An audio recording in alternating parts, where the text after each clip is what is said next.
ಒಂದು ಸಣ್ಣ ಹಳ್ಳಿಯಲ್ಲಿ ಚಿರಾಗ್ ಎಂಬ ಯುವಕ ಇದ್ದ.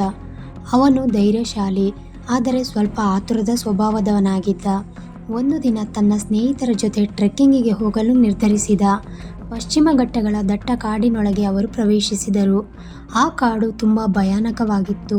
ಎತ್ತರವಾದ ಮರಗಳು, ಗಾಢವಾದ ಮಂಜು, ಅಪರೂಪದ ಪ್ರಾಣಿಗಳ ಶಬ್ದಗಳು ಎಲ್ಲವೂ ರೋಮಾಂಚನಕರವಾಗಿತ್ತು. ಆದರೆ ಅದೇ ರೋಮಾಂಚನ ಒಂದು ಕ್ಷಣದಲ್ಲಿ ಭಯಕ್ಕೆ ತಿರುಗಿತು. ಮಳೆ ಪ್ರಾರಂಭವಾಯಿತು, ಮಂಜು ಹೆಚ್ಚಾಯಿತು. ಸ್ನೇಹಿತರು ಮುಂದೆ ಹೋಗುತ್ತಿದ್ದಾಗ ಚಿರಾಗ್ ಹಿಂದೆ ಬಿದ್ದ. ಅರೆ ನಿಲ್ಲಿ ಎಂದು ಕೂಗಿದ. ಆದರೆ ಮಳೆಗದ್ದಲದಲ್ಲಿ ಯಾರಿಗೂ ಕೇಳಿಸಲಿಲ್ಲ. ಕೆಲವು ನಿಮಿಷಗಳಲ್ಲಿ ಅವನು ಸಂಪೂರ್ಣವಾಗಿ ಒಬ್ಬನೇ ಆಗಿಬಿಟ್ಟ. ಮಳೆ ಜೋರಾಗಿ ಸುರಿಯುತ್ತಿತ್ತು. ಮೊಬೈಲ್ ಸಿಗ್ನಲ್ ಇಲ್ಲ, ಬ್ಯಾಟರಿ ಕಡಿಮೆ.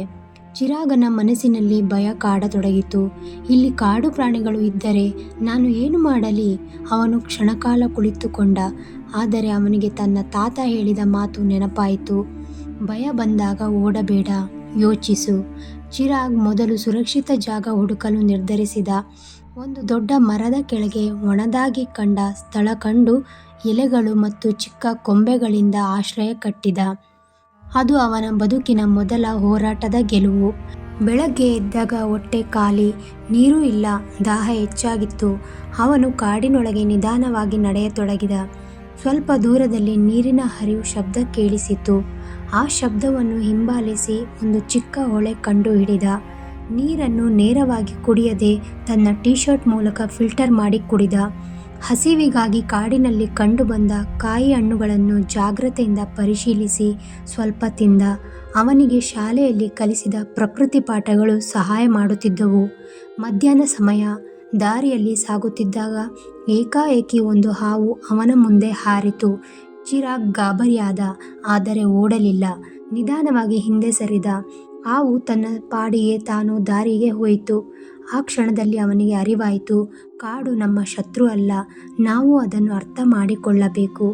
3ನೇ ದಿನ ರಾತ್ರಿ ಅವನು ತುಂಬ ದುರ್ಬಲನಾಗಿದ್ದ. ನಾನು ಇಲ್ಲಿ ಸಾಯುವೆನಾ ಎಂಬ ಯೋಚನೆ ಕಾಡಿತು. ಆದರೆ ತಕ್ಷಣ ತನ್ನ ತಾಯಿಯ ಮುಖ ನೆನಪಾಯಿತು. ನಾನು ಹಿಂದಿರುಗಬೇಕು, ಅವರು ನನ್ನನ್ನು ಕಾಯುತ್ತಿದ್ದಾರೆ. ಅವನು ಆಕಾಶದ ನಕ್ಷತ್ರಗಳನ್ನು ನೋಡಿ ದಿಕ್ಕು ನಿರ್ಧರಿಸಲು ಪ್ರಯತ್ನಿಸಿದ.